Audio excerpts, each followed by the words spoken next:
Kiandutu, the most dangerous slum in Thika. 2 suspected cattle thieves have been shot dead by police in Kiandutu slums of Thika town. Area OCPD Paul Leting says police have been trailing the 2 suspects following reports that they've been visiting the area at odd hours of the night. Nilipigwa kwa kazi juu niacha kama nimefuga. Sasa kufika home hizo saa 8 ndio niweza kupigiwa, kuja nikaitwa na rafiki. Akuja akaniambia kwamba kunaibiwa. Every street has a story of struggle, survival and hope. Soria unajaribu kujihasuria wewe mwenyewe. Hauna mama, hauna baba. Sasa wewe mwenyewe unajaribu kujihasuria. Na katika hiyo hali ya kujihasuria nikajipata kwa mambo mengine yenye sikuwa natarajia. During the day, children laugh and play. Traders fill the streets trying to make a living. But when night comes, everything changes. Fear creeps in and danger lurks in the shadows. For years, insecurity has ruled this place. People live between hope and fear. What I can advise the government to give us some work to do here for Gen Z, so that they cannot disturb us by the way. Mothers cry for their lost sons, young men trapped in crime. But some choose a different path, the path to change. This is Kiandutu, a place of pain, a place of courage, a place where hope refuses to die. Today, we step into the world. We listen to their voices. We uncover the hidden stories of Kiandutu's darkest corners. We meet those who have lived a life of crime and those who have fought to escape it. This is more than just a documentary. It's a journey into a reality many choose to ignore. Welcome to Kiandutu, a community on the edge.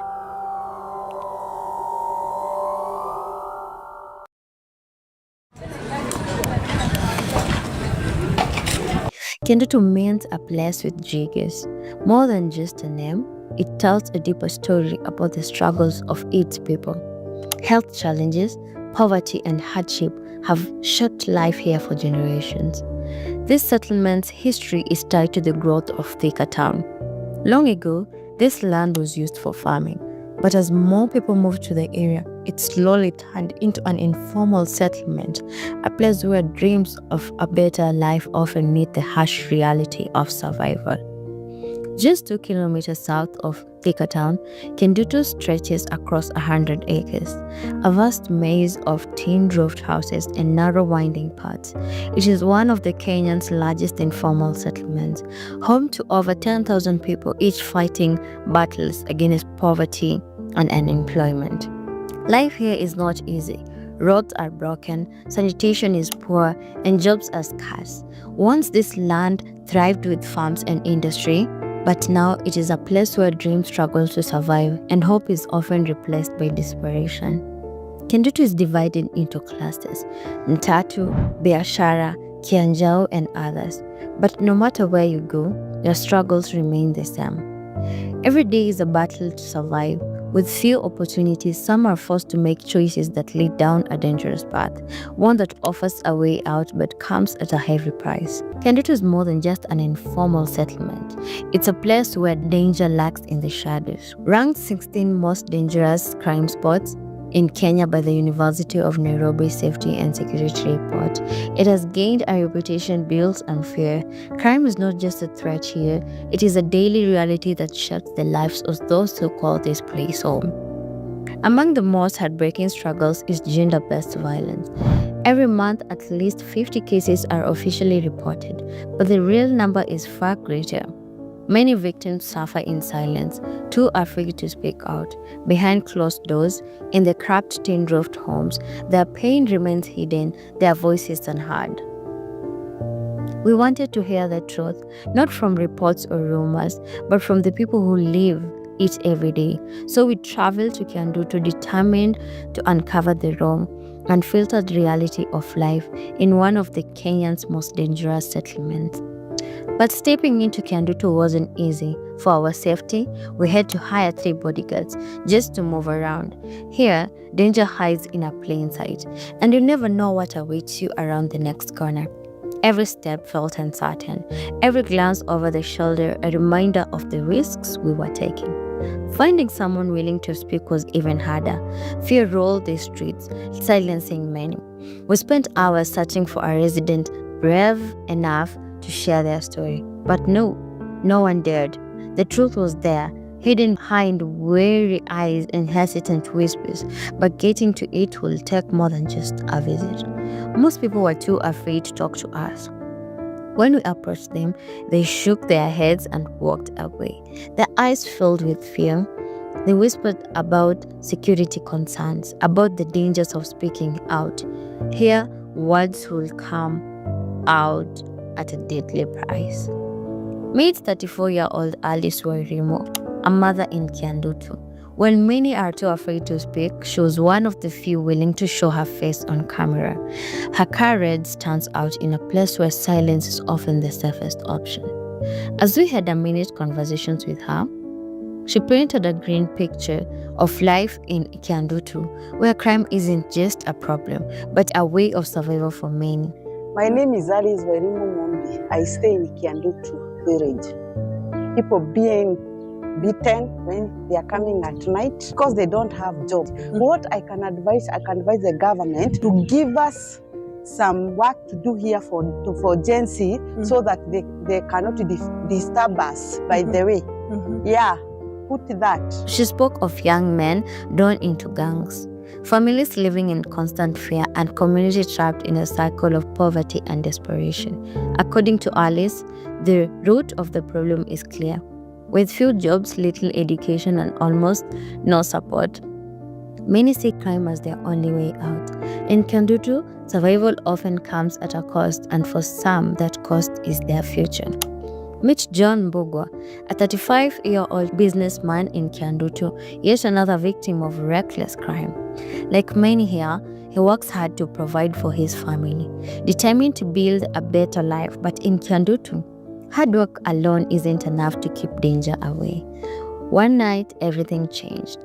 Thieves broke into his shop, taking what they wanted and destroying the rest. Shelves were emptied, goods scattered, and his source of income left in ruins. Their losses were more than just financial.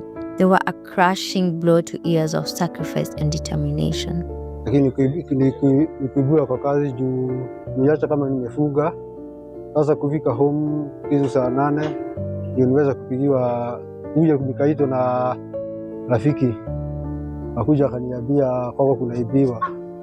Mimi haraka zangu nikakuja nikakuta vitu zilikuwa zimetolewa nje, masufuria na dirisha ilikuwa imeng'olewa, vikombe, vijiko, hata meza nilikuwa nimeweka huko.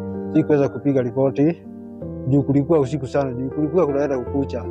Kwa hiyo wakati juu nilikuwa na dirisha lakini wakaingilia hapo, wakuja wakafungua mlango. For John, this wasn't just another senseless robbery. It was a painful reminder that in Kiandutu no one is truly safe. Now, John struggles to keep his business running. He borrows utensils from his neighbors just to stay afloat. The pain of that night still lingers. Our search for the truth didn't end there. After countless attempts, we finally secured an interview with a man who once ruled the streets, a reformed gangster who had left a trail of fear in Kiandutu.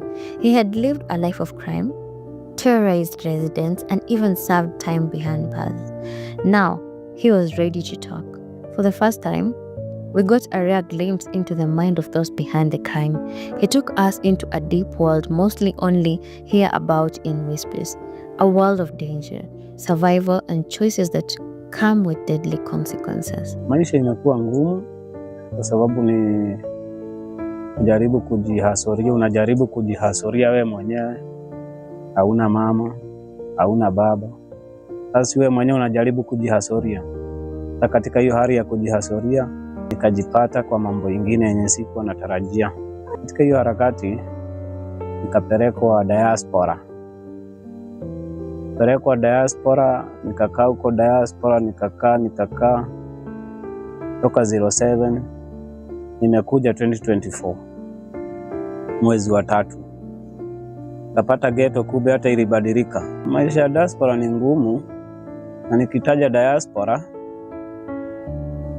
sijui kama unaelewa diaspora ni wapi. Namaanisha jera. Sasa huko ndio naita diaspora. Maisha huko ni ngumu, lakini kwa sababu serikali pia inakupea chakula, bado unaona maisha si ngumu vile, kwa sababu huwezi kaa bila kukula. Kwa hivyo serikali inakushughulikia kitu ya kukula, lakini maisha ni ngumu. Ukiwa na tumbo kubwa utabadilishwa huko, kwa sababu chakula unajua ni ya kupima, si ati ukule venye unataka. Huko ni ya kupima.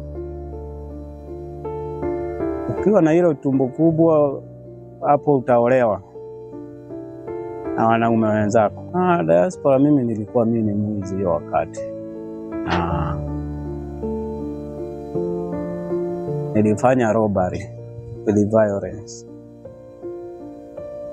Tuliiba simu, pesa, tulishika gari. Tulikuwa watu 3. Tulichukua pesa kama 80k.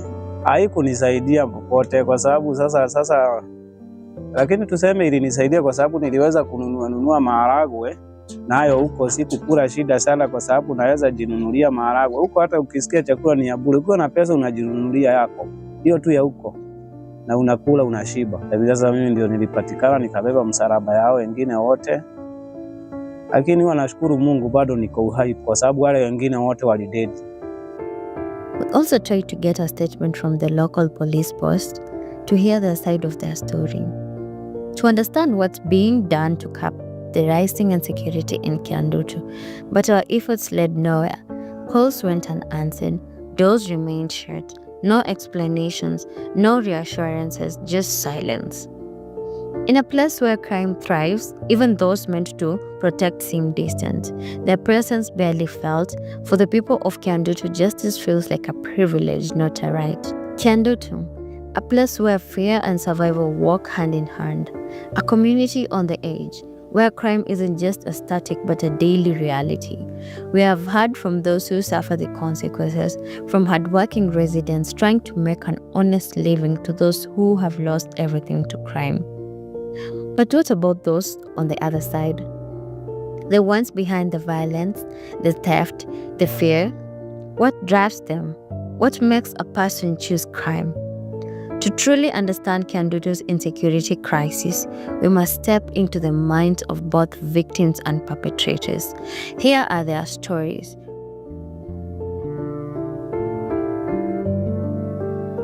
Siku moja tulienda hivyo kuiba. Tuliona hiyo siku kitu utaweza ishi kuifuatilia hadi wazazi.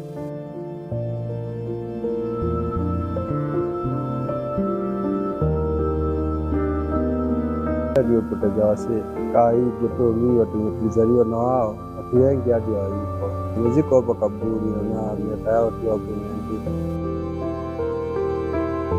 Hizo madre unajipata sometimes umekata kupiga kitu unacheki na hiyo time yuko job.